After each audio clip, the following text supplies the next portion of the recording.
What up again, guys? It's your host, BuckSamurai7. I just want to do a review on the 2024 anime Plus Size Elf.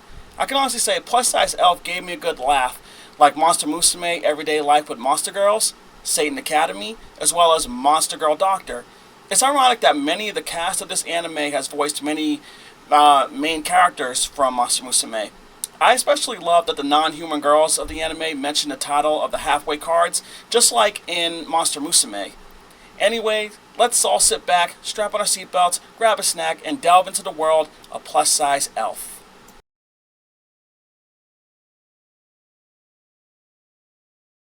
The first episode of Plus Size Elf begins with the osteoporosis massage therapist Naoe Tomoatsu of the Smiley Board Clinic having a strange last appointment booked for the day. The clinic was run by Naoe's employer, Akiho Ino. There is a fun fact. Akiho was voiced by Alison Summerall, who also played the horny Lamia Mia from Monster Musume. The client's name was an overweight elf named Elphida from another dimension. She came to the Smiley Board to receive help on how to lose her weight to what it was before she arrived at Earth to return to her realm. The moment Elphida revealed to Naoe of what she really was, her clothes were ripped off, except for her drawers. I can compare Naoe's reaction to Kimihito Kurusu from Monster Musume when he saw Mia in the nude. Due to this being on YouTube, I must censor all of that. I do have an uncensored version of my reaction to the complete Plus Size Elf series on Rumble if anyone is interested in seeing it. I'll put the link to the playlist in the description. Anyways, Elphida reveals that her weight gain problem was due to her overwhelming craving of french fries. Honestly, I can compare Elphida's love of french fries to Yoshiko Hanabatake from Aho Girl's love of bananas. After being forced to teach exercises at Arrow Point by Elphida, Naoe puts her through a line of training to lose the weight. Naoe made sure to keep Elphida from eating another french fry until she lost the weight. Thanks to the persistent diet, Elphida successfully lost the weight. Naoe then said his goodbyes to Elphida. To remember Elphida by, Naoe went to a burger place at a local fast food restaurant, only to see the Plus Size Elf again back at her overweight state from eating as much french fries as she wanted. I honestly believe Elphida wanted to stay on Earth, and so the gauntlet was thrown for Naoe. He found himself forced to help Elphida with weight loss again. And now on to episode 2.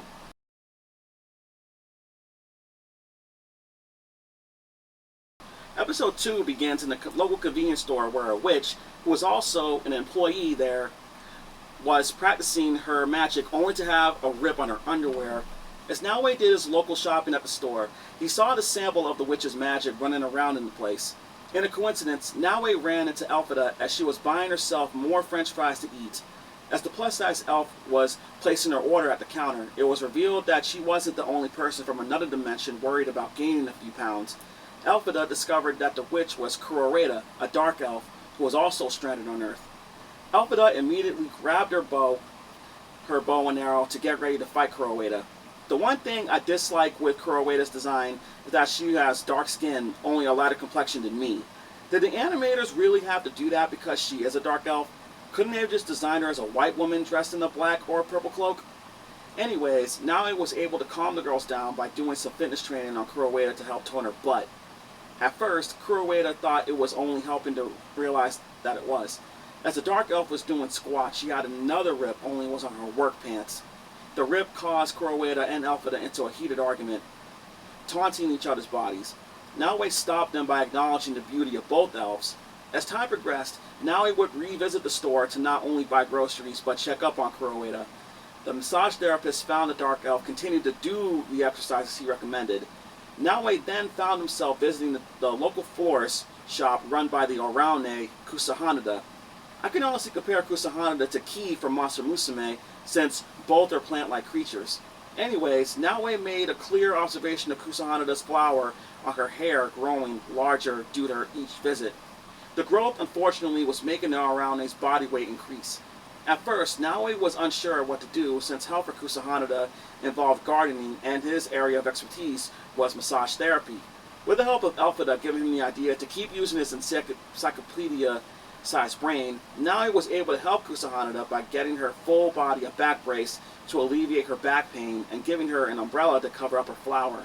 As an award for Naoe's help, Kusahanada gives some coupons to the local sauna.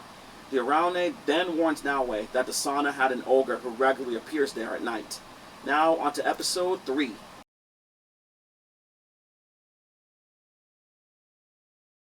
Episode 3 begins with Naoe, Kuroeda, and Elphaba getting ready to go to the sauna. They looked at it as time to sweat off some pounds with a boosted metabolism. However, there was a rumor about an ogre being a regular patron at the sauna. Elphaba approached the sauna with a heart of bravery while Kuroeda had a chill up her spine. The moment the elves opened the sauna door, they were both struck with a heat wave due to the sauna being at over 100 degrees. They were both then welcomed inside by the ogre named Oga. Oga may be an ogre like Tionisha from Monster Musume, but she is tough. I have forgotten how nice Tionisha is and would never want to be tough with anyone.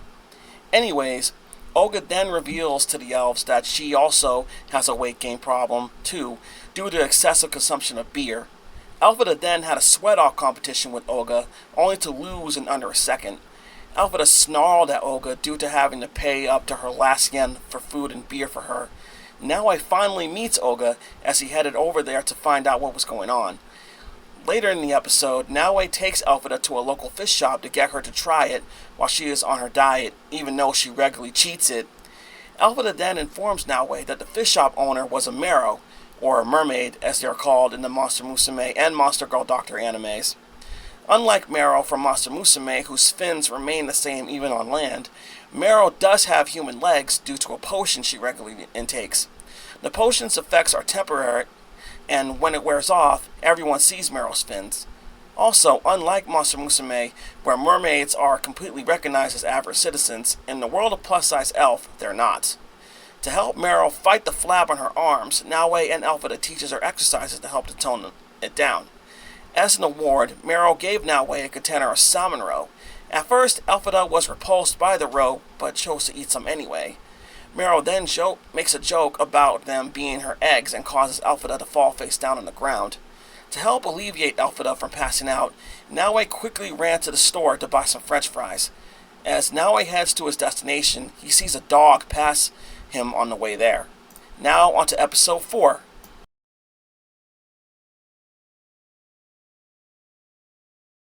Episode 4 begins with Elphaba showing Naoe the entrance to the alternate dimension where she entered his world.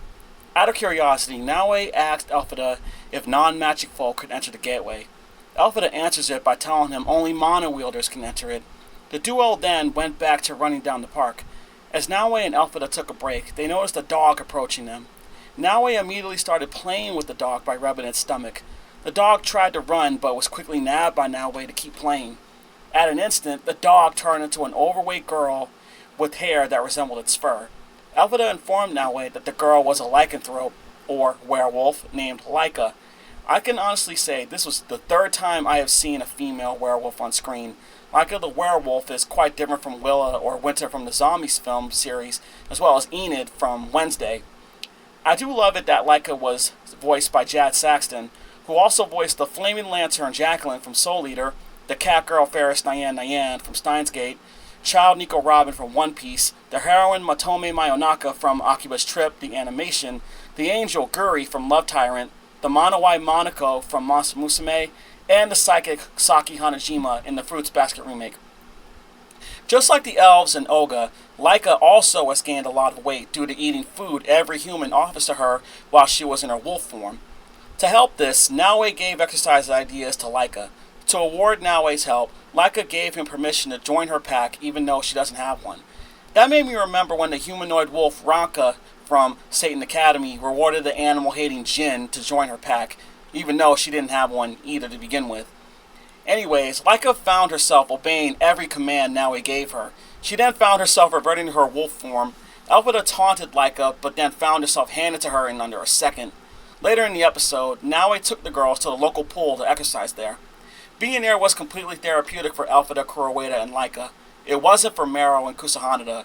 Mero was on the verge of passing out due to the odor of chlorine, while Kusahanada's flower began to grow again due to the excessive consumption of water. To help the Oralne and mermaid to get to the rest area, Oga carried them by the bottoms of their swimsuits there. The elves thought that Naoe brought them there to be a pervert, but assured them that he really did bring them to the pool to help with their exercises to tone their body weights. Out of belief of Naoe, Elphaba and Kuroeda jumped in the pool only to nearly drowning because neither of them can swim. So Naoe had them walk on the 3-foot lane. As Naoe was watching the elves walk in the pool, he saw a woman who resembled Akiho and went up to her. As Naoe conversed with the woman, he discovered that she was an orc named Oku. I like this orc better than the ones from Monster Musume. I'm glad that she didn't want to hold a manga store hostage just to get orcs depicted in every single genre of it. Oku revealed to Naoe and the others her true reason for coming to Earth, which was to read about natural diets and exercise to stay at a healthy body weight. The very next day at the clinic, Naoe sees Oku visiting there at a body weight larger than Elphaba's. The orc went there desperately to learn more exercises from Naoe to lose the weight. And on to episode 5.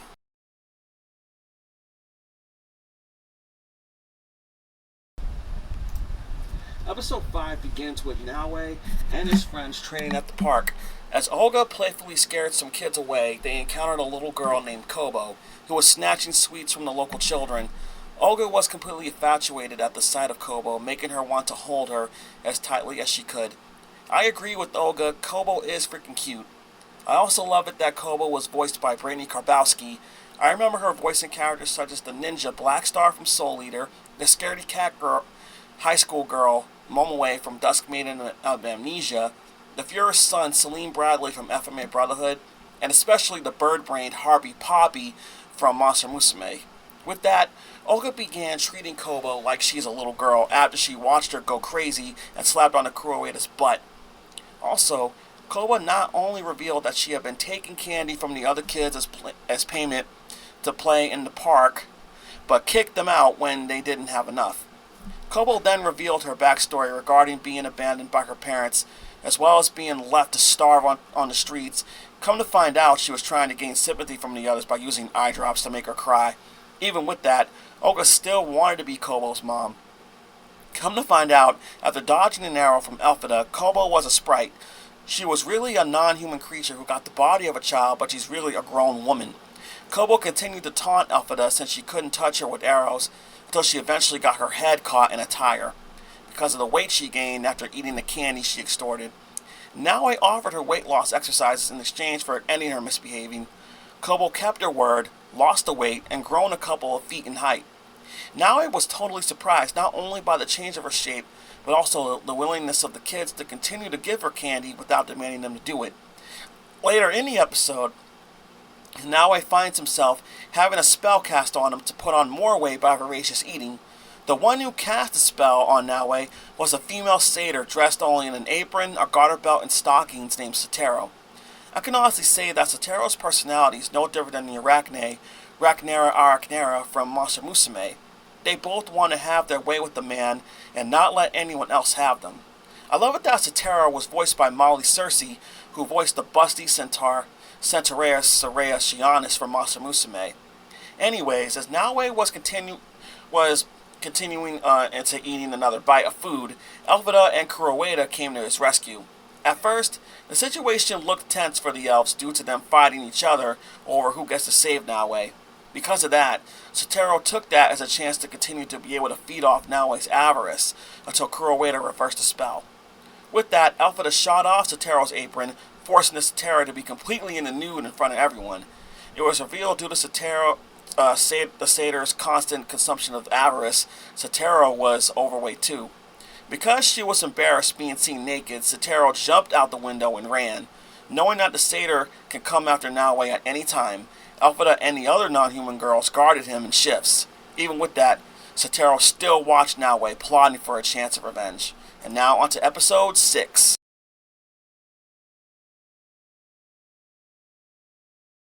Episode 6 begins with the gang unearthing a whole person's worth of bones hidden underneath Naoe's bed. They took that time to put that skeleton back together. As Laika stood her ground to clear her name of murder, the skeleton came to life, scaring everyone in sight.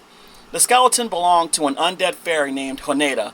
I love it that Honeda was voiced by Juliette Simmons, who also voiced Tenri from The World God Only Knows, and the high school girl Ren Kunatsuki from Monster Musume. When I saw the zombie fairy, I immediately thought of the living, talking zombie, Zombina from Monster Musume. Honeda thanked Laika for putting her bones back together. Honeda shared bits of her life story when she was alive until she was executed out of false accusations, as well as how she came to Earth. Due to her still active powers, Honeda was able to use them to forge a body of her own that matched the one she had when she was alive. Even with that body, Honeda had lower back problems. Thanks to Naoe, Honeda was able to do exercises to help. Even with that, Honeda's spirit went to the great beyond. As Naoe and the others spoke of burying Honeda's bones, the fairy came back to life again. Later in the episode, Naoe took a job in the winter snow with Elphaba and Kurowaida, only to get scared by a stuck lizard. Naoe and I do have something in common. I hate snakes just like he does. I'm fine with lizards though. As the elves were heading back to Naoe's apartment, they stumbled onto a girl who was buried underneath a snowbank. As Elphaba and Kurowaida helped the girl by removing her wet clothes to dry, they discovered that she was a humanoid dragon named Gonda. When Gonda came to, she told the elves that she got buried due to drowsiness after jogging outside. I love it that Gonda was voiced by Caitlin Barr, who also voiced Ritsu and Ren Soma from the Fruits Basket remake. With the intention of attaining Gonda's treasure, they advised her to take weight loss training from Naoe. They immediately lied to Gonda and told her that Naoe was known as the Dragon Slenderer. To help Naoe, Elphaba and Kurowaida hid Gonda's dragon tail with their shirt. It didn't take long for Naoe to discover Gonda's tail and eventually foamed at the mouth. As an award for helping Gonda out, she gave the elves her treasure. Honestly, I believe that treasure was nothing but hard candy. Now on to episode 7.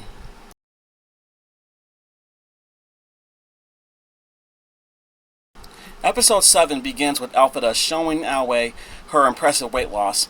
As a reward, Naoe then lets Elphaba indulge herself with a small order of french fries. Fortunately for the elf, she receives a coupon for a year's supply of free fries at a hamburger shop. Immediately, Elphaba began using the coupon and ate her fill. Elphaba found herself back at her overweight self because of the overeating. Naoe ended up gaining a lot of weight as well. Thanks to Kurowaida, Elphaba and Naoe discovered that the weight gain was due to the french fries they were eating were tapped with dark magic to make them super addictive. The french fries were nothing but a trap set by Sotaro in revenge for what happened the last time she encountered the others. With that, Sotaro took her chance to feed on Naoe's avarice. Elphaba quickly grabbed her bow and arrow, but her clothes ripped off to shreds. Sotaro believed that she got her wish to make Elphaba suffer after being seen completely naked by Naoe, but it failed due to the complete lack of care of him seeing her in that state. The victory for Elphaba and the others was short-lived, due to Naoe's clothes being ripped off, due to the repeated pats on him by the elf. Sotaro ran away again due to seeing a naked man before her eyes. Later in the episode, Naoe and the others worked out in the Smiley Boris boxing gym. As a suggestion to help the girls with their weight loss journeys, Naoe had 2-minute one-on-one sparring matches except with Olga due to her body size. In fact, none of the other girls wanted to spar with Olga. Hearing that made Olga want to sit by herself and cry. A few seconds later, another tall girl showed up. The girl wore a red ribbon with her short hair and had her eyes covered by her bangs. Elphaba immediately noticed that the girl was a Cyclops. The tall girl was named Hitome. I obviously find Hitome taller, bulkier, and bustier than Monoko from Monster Musume. Now that there were 2 tall girls in the room of similar body types, Naoe suggested that they spar with each other. Elphaba and Mero at first advised Naoe to forget that plan due to both Olga and Hitome's species value in winning. Even with that, the Ogre and Cyclops didn't care and fought with each other anyway. Now onto episode 8.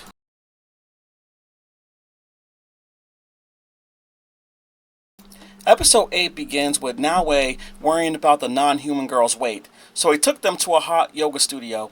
Naoe repeatedly had to clarify to them that they were in a yoga studio, and that was what he brought them there to teach. Led by Olga, the girls stripped bare naked, surprising Naoe. Feeling frustrated with the girls, he demanded them to get their clothes back on.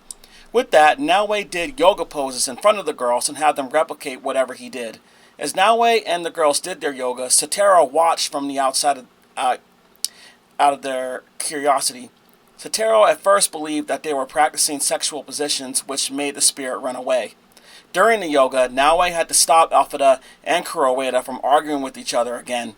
At the same time, Olga and Hitome fought over whoever got to be Kobo's mother. Believing that the coast was clear, Kobo ran off. Naoe then asked how it even got to that, when all he wanted was to help the girls remain at healthy body weights. Despite the chaos going on around her, Honeda kept on doing her yoga and greatly impressed Naoe. To learn more from Naoe, Gonda came to the yoga studio as well. Everyone else immediately found out Gonda being a dragon due to her tail falling out when she pulled her skirt down after she thought she was told to take it off. Naoe then fainted again after seeing Gonda's dragon tail. Now to episode 9.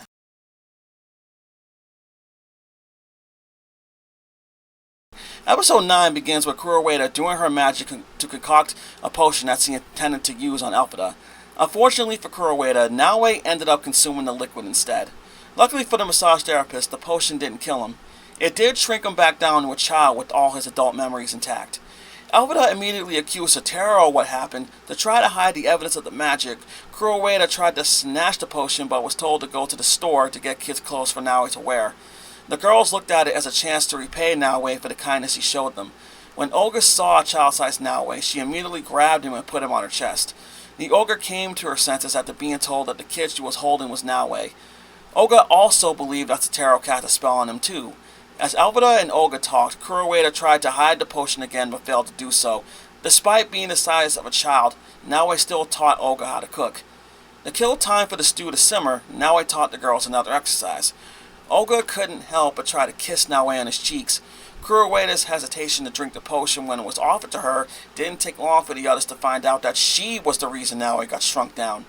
Naoe quickly forgave Kurowaida after hearing her reason in making the potion. Luckily, the potion's effects were temporary, so Naoe was able to return to his adult body, only at an overweight size. Now, onto episode 10.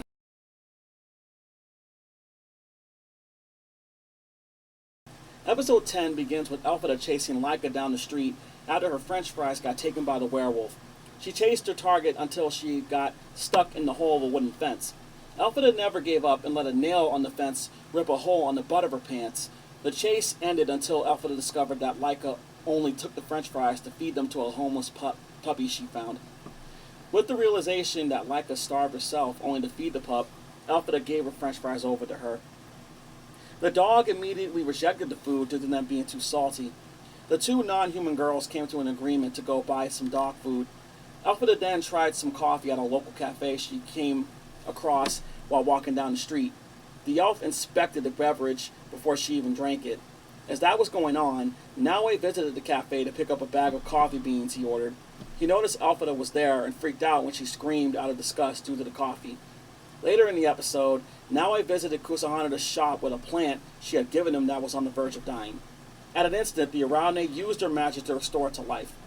Naoe then returned the favor and then gave Kusahanada the coffee beans he had ordered. Naoe then made coffee for all the girls to drink.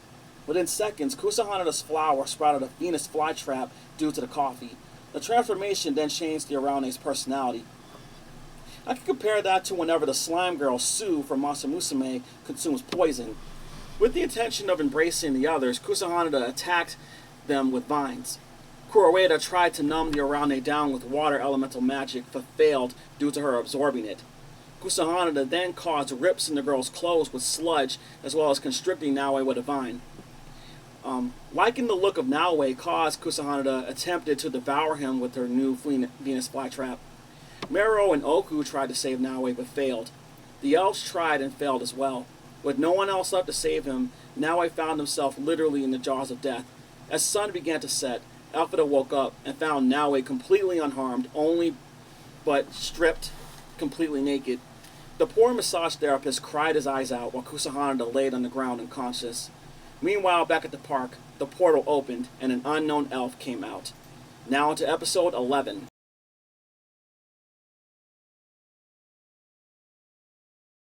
Episode 11 begins with Naoe and Elphaba going to the convenience store. Elphaba surprised Naoe eating another order of french fries that she wasn't allowed to order. The plus-size elf persuaded Naoe that they were the smallest size available. As Naoe sighed out of confusion, he was watched by an unknown woman in a mask across the street eating an ice cream cone. The next morning, Naoe wakes up Elphaba, only to find a rip on her track pants. Elphaba surprised Naoe again with the surplus spare pairs of track suits, just in case one rips. Elphaba tried to change into a new one, but got a rip in that one as well. Naoe and Elphaba vowed not to tell that to any of the other non-human girls. Across from the apartment building, that same unknown masked woman was watching Naoe and Elphaba. The masked woman then watched Naoe and Elphaba jog down the street together. Meanwhile, at the Smiley Board, Naoe did some massage therapy on Kuroeda, only to hear her scream. Due to a rainstorm, Mero, Kusahana, Hitomi, and Oku also got an appointment with Naoe. As Naoe were doing his massages on the girls, thunder rolled, scaring Hitomi. Kusahana was surprised at Hitomi, fearing it due to her being the largest girl in the room. Hitomi's grip onto Kusahana's shirt was too strong, causing it to rip. Hitomi screamed, and her size grew even larger, causing her clothes to rip as well. With that, Hitomi ran to Naoe and grabbed him. The massage therapist almost got strangled to Hitomi's grip. I had forgotten when that almost happened to Kimihito and Masamusume in the very first episode. I wondered if the show was going to have to end in only one episode. Later, as Naoe was walking back home with Laika, he got stopped by the masked woman. Naoe was suspicious of the woman, but she assured him that she wasn't that, even though she wore a mask that made her look as such. With that, the woman led Naoe back to the park to discuss on Elphaba. Naoe was then confused on what the woman began to talk to him about. At first, she went on and on about the ice cream she was eating. At an instant, the woman jumped back, dodging an arrow shot at her from Elphaba. Elphaba then asked the strange woman her identity. The elf gasped at the sight of the woman, and it was revealed that she was none other than her aunt, Oeda. I love it that Oeda was voiced by Shelley Colleen Black, who also played the assistant Shirakawa in Elfenlied, the MBI head researcher Takami Saashi in Sekirei, the genius Yuriko Takagi in High School of the Dead, the Black Bats organization leader Miranda from the FMA film The Sacred Star of Milos, and especially the interspecies exchange coordinator Miss Smith in Masamusume. Naoe was then surprised at the sight of Oeda's relation to Elphaba. Oeda quickly then grabbed onto both Elphaba's cheeks and stomach and then started pulling on them, causing her niece to scream out of pain. Oeda revealed that she only came to Earth to bring her niece back to their realm because her sister asked her to bring her daughter back. Due to the sight of Elphaba's overweight and the constant backsliding on the weight loss journey, Oeda barged herself into Naoe's apartment and moved in with them. At first, Elphaba was complacent on Oeda and thought she would just give up and leave, but that idea failed due to getting her stomach getting squeezed again and being forced to work out. The only food the elf was allowed to eat was broccoli. The training felt like torture to Elphaba. Naoe was forced to do nothing but watch his dear friend endure the tutelage. Oeda gave the massage therapist a vital warning. If he had ever attempted to help Elphaba again, he would get a blade through the throat. Now onto episode 12.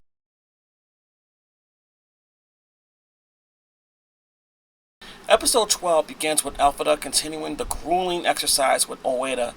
Naoe had no choice but to watch his friend squirm out of exhaustion as she does the exercises. When Elphaba thought it was safe to do so, she ran and hid to eat some french fries, only to get caught by Oeda and got to eat only one broccoli floret. I honestly felt bad for Naoe because all he wanted to do was to help. Naoe did manage to get some water to Elphaba whenever he could. When the devoted massage therapist had enough of seeing Elphaba get tired, he stepped in front of her to face Oeda, regardless of what was to happen to him. As Oeda swung her short sword onto Naoe's head, she hesitated due to the serious face he gave her. When Elphaba had the chance, she stood in front of Naoe and told her aunt that his methods of exercise had worked before and it could happen again. That bravery led Oeda to let Naoe continue to be Elphaba's guide and to return to her world, only to be rejected by the entrance due to her overweight body. Naoe and Elphaba obviously noticed why, as she was eating another ice cream cone. Later, Naoe and Elphaba watched Oeda do sword swings in the park. Kuro Ueda came to the scene as well out of curiosity, only to be stunned at Elphaba's weight loss. Elphaba then suggested the Dark Elf to work out with Oeda to get the same weight loss she got. Kuro Ueda accepted the offer and then thanked her with a coupon for french fries. Without question, Elphaba took the coupon. Without thinking, Elphaba redeemed the coupon and bought herself some french fries again. As the elf was heading back home to eat her food, Kusahana, Oku, Mero, and Honeda saw her at her slim self. Out of jealousy, the girls immediately went to work out to lose the weight they had. Even though Elphaba already had an order of french fries on her, she ended up purchasing more after being persuaded by a fry stand employee. While the orc, mermaid, and undead fairy were jogging at the park, Kobo was trying to sell a fake stone to Hitome. Hitome offered to lift Kobo into the air as payment for the stone, but the sprite rejected it. As the transaction continued to slip up, Olga found the Cyclops holding Kobo, making her furious. To quickly get Olga off her playground, Kobo offered Hitome a larger discount for the fake stone. With that, the Cyclops and Olga fought each other again. Meanwhile, Elphaba found herself getting another order of french fries, only they were a free sample. Kuroeda found herself dropping on Naoe's floor after doing squats led by Oeda until Gonda came over there looking for the massage therapist, who she still calls the Dragon Slenderer. Because she couldn't find anyone to give her warmth, Gonda demanded the elves to do it instead. When they declined, Gonda used her dragon breath to burn off their clothes. At the same time, Kobo stood and watched Olga and Hitome and waited for her chance to pummel them. Unfortunately for the sprite, she missed and got her clothes completely ripped off. The fight ended in a draw, with the Ogre and Cyclops both naked as well. Meanwhile, back at Naoe's apartment, Gonda took a hot shower to warm herself instead. The elves, Kuroeda and Oeda, stood in Naoe's bedroom, still naked, while they stared at Olga, Hitome, and Kobo, also in the nude. Seconds later, Elphaba came home and found the bedroom full of naked girls, wondering what happened. Without even realizing it, Elphaba was found back at her overweight self again, while holding the rest of the french fries she was eating on the way there. Oeda was furious at the sight of the weight gain. Later that same night, Elphaba visited the clinic and was interrogated by both her aunt and Oeda. At first, Oeda wanted to have Elphaba go back to her tutelage, but Naoe assured her that he would keep his promise to get her niece back to the weight she had before. After hearing her trainer's kind words, that was the first time Elphaba called Naoe by his name. Now, on to episode 13.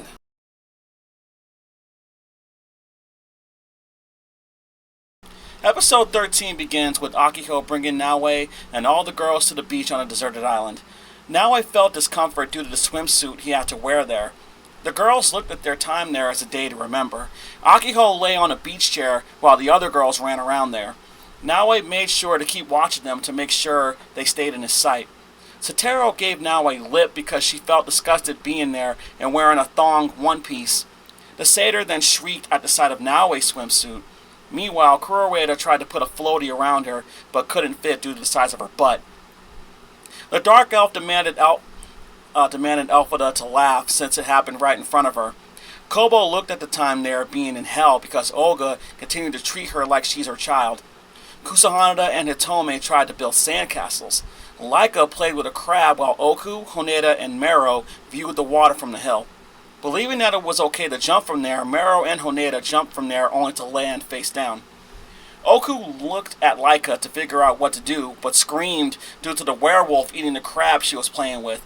Gonda sat on a floaty while Mero and Honeda both drifted off in the water. The dragon lay there and didn't do a thing. Akio then lay under the sun and dreamed of Naoe massaging her body.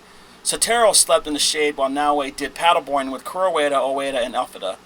Suddenly, Kuroeda and Elphaba were both knocked off their boards by something in the water, making them grab onto Naoe. From the misunderstanding, the elves argued with each other again. Oeda, on the other hand, paddleboarded away, acting as if nothing was going on, until she was knocked off her board too. Luckily, Honeda and Mero managed to make it back to shore. Laika laid on the sand and watched a crab walk away while a tentacle came out. The werewolf then grabbed onto the appendage and got buried into the sand with her butt sticking out of it. The orc, undead fairy, and mermaid tried to help Laika, but got buried in the sand too, as if it was a trap set for them. Luckily, Laika was able to get herself out of the sand, but the top of her swimsuit got ripped. Immediately, Laika tried to free the others out of the sand, as some unknown underwater creature laughed at the sight of it.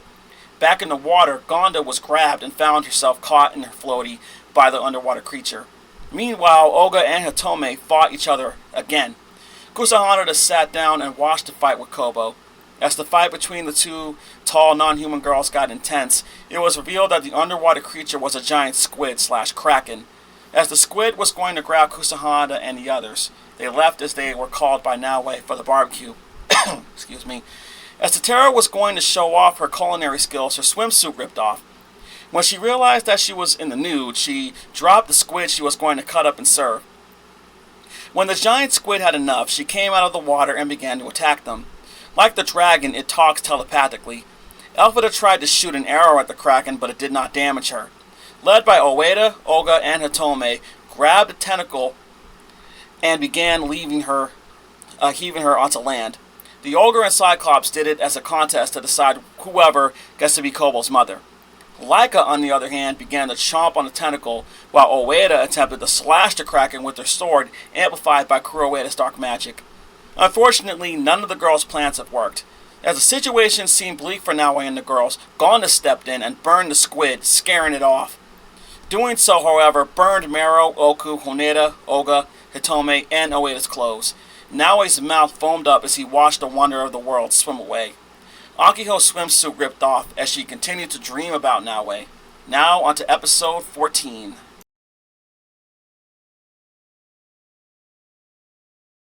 Episode 14 begins with a boy named Tomo waking up being spooned by Elphaba and Kuroeda. Tomo immediately got dressed and watched Kuroeda make lunch for school. Tomo then quickly shielded his eyes, seeing Elphaba in nothing but a towel. Elphaba fact-checked Tomo and told him to call her El, while Kuroeda told him that her name was Chloe. Tomo walked to school with Elphaba and Kuroeda at his sides. The elves assured Tomo that they were there to watch over him as his mother was away on a business trip. Elphaba then grabbed Tomo and put his face on one of her breasts and revealed that she had been friends with him since kindergarten. Tomo gasped out of confusion to that as if it was something he had heard for the first time. Out of nowhere, Mero flipped up Elphaba and Kuroeda's skirts. Kusahanada, Akiho, and Honeda were there as well. In a matter of seconds, Laika, Sotaro, Gonda, and Hitome rushed into the scene. The girls then argued about who gets to sleep next to Tomo. With the sound of the school bell, Tomo ran to the building with Elphaba and Kuroeda. In the classroom, Gonda laid face down on Tomo's lap, while the others stood around him like a wall. When class got in session, it was revealed that the teacher was none other than Oeda. Oeda immediately went over to greet Tomo as if she was flirting with him. That caused an argument with all the other girls. It eventually stopped when Tomo said something about it. That made me wonder if that world revolved around this one person. As Tomo roamed around the school, he accidentally bumped into Kusahanada, making her spill a pail of water on her uniform. Out of selflessness, Tomo gave Kusahanada his jacket to dry off. The sight of it caused Akiho, Mero, Hitome, and Laika intentionally poured water on themselves to get to wear Tomo's jacket. Later that day, Tomo found Kuroeda feeding a stray dog behind the school building. Kuroeda offers Tomo a piece of beef jerky. The moment Tomo takes it, Kuroeda blushes due to him touching her hand. The dark elf moved closer to Tomo, only to get caught by Elphaba. Tomo began to judge everything that was happening as the girls, including Oeda, were arguing on who he eats lunch with. When Tomo had enough of it all, he yelled at the girls and asked them why they wanted to be around him. The answer they all gave him was that they were in love with him. Tomo then gets confused on Elphaba revealing a promise that he would marry one of the girls as he got older. Tomo repeatedly tried to assure the girls that he didn't remember making such a promise. That made the girls give Tomo a dark stare and approach him as if they were going to devour him completely. At an instant, Olga jumps into the window and informs the others that Tomo was going to marry her and be Kobo's father. Olga then informed the others they needed to leave because there was an outbreak going on, causing the students to eat each other. That looked no different than the anime High School of the Dead. Olga revealed to the others that the outbreak was started by a dietary supplement. As Tomo and the others were about to get eaten, it was revealed that the entire thing was a movie Naoe was dreaming about because Sotaro was trying to use her magic on him. That made me remember this scene from the movie All About the Benjamins. When you have dreams, you don't have dreams, you have movies. Luckily, Kuroeda came in to save him.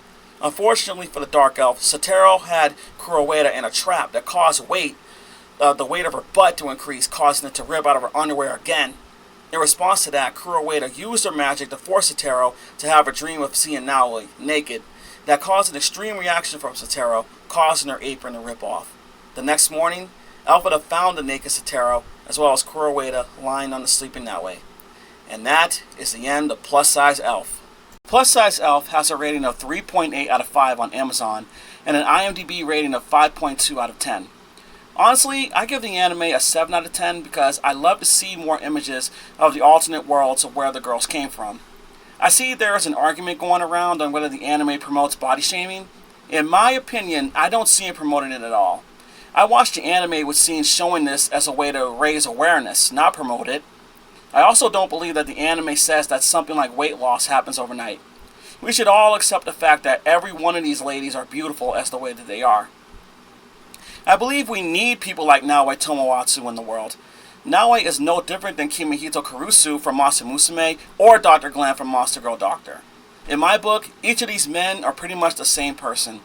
When Naoi met Elphaba for the first time, he didn't shame her for her size. He didn't shame her craving of fries, which obviously caused a massive weight gain. He was a respectful man who saw her as a woman who needed help, even if he was forced to. I'm sure Naoi would have told her that the weapon wasn't needed, and he would have helped her anyway, just like he did with all the other girls.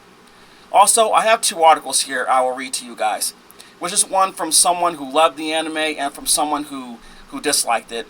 The first one, which is called Review Plus Size Elf, was written by someone named Towers of Obscure. It says this: Elves can't be on a diet. Sounds like a rejected Bailey School Kids title, doesn't it? Anyone remember those books? Nobody? Anyway, ... In my years as a reviewer, there are some anime genres that I just refuse to touch. And believe me, I'm still regretting what I did back in June. I mean, it's okay to have fetishes, but just because the anime is M-rated doesn't mean your review should be too. Know your limits, people. That aside, if I had a nickel for every anime of the 2020s that was an isekai or fantasy oriented, I had enough to buy the latest best-selling game. But every once in a while, in spite of those 2 genres that aren't built for the long run, which is ecchi or isekai, there comes to be a, exception, such is the case with Plus Size Elf. So, you ready to feel the burn? What has emerald eyes, pointy ears, and grew up in the forest? To mild-mannered massage therapist Naoi Tomoatsu, this would be the clinic that would change his life forever. This cute elf named Elphaba can't return to her world because she's addicted to junk food, especially fries.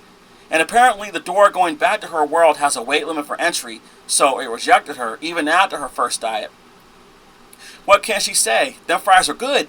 And don't mess with a forest elf when they point their arrows at you.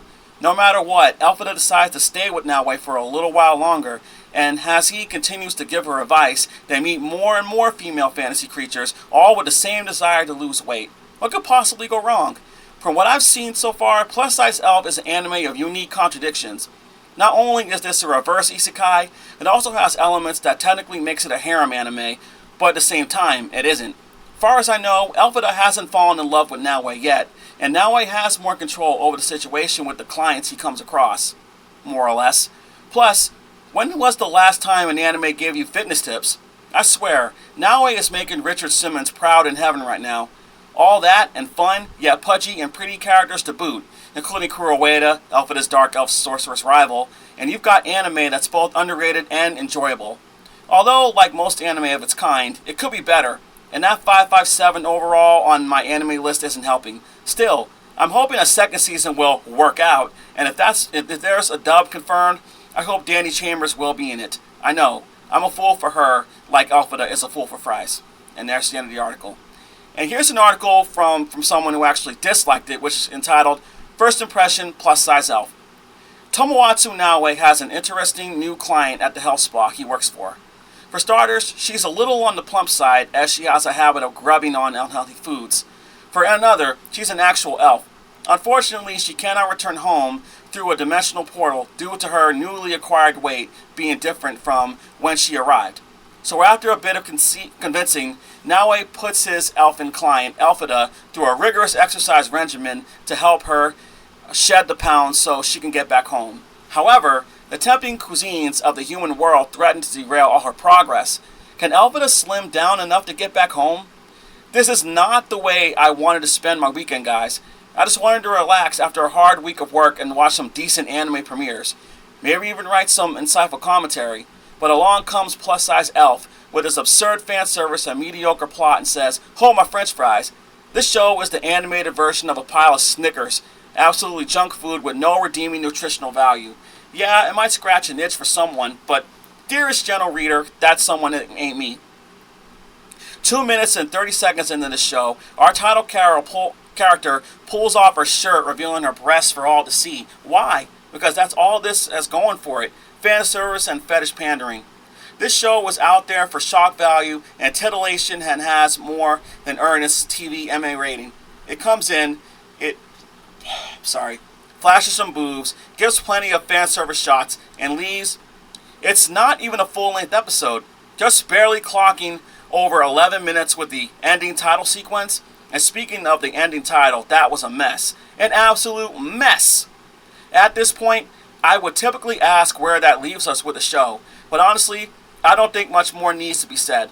I'm passing this one like a Houston driver on the freeway during rush hour. Plus Size Elf is not worth your time, even if I were to somehow ignore all the over-the-top ecchi fan service in this one and all the fetish moments. There is absolutely nothing endearing or interesting about watching a fat elf try to lose weight. Absolutely nothing. This show simply seems to ride on its fetish and fan service to be successful. Why HIDIVE decided to pick up this one is beyond me. Plus Size Elf is available for streaming on HIDIVE. Please note that this show is rated TVMA. So there you have it, guys. Here, that's from both sides. From someone who likes the anime, from someone who doesn't like it. Okay, guys, that wraps up my video. If you have watched this video all the way down to the end, thank you so much for doing so. That greatly helps the channel. If you have seen Plus Size Elf, what did you think of it? Did you love it? Did you hate it? Do you believe it promotes body shaming or not? What animes do you want to see me make a review on? Feel free to let me know in the comments below. I'll see you guys later. Thank you guys for watching the video. If you'd like to see more, feel free to subscribe to the channel. I'll see you guys later.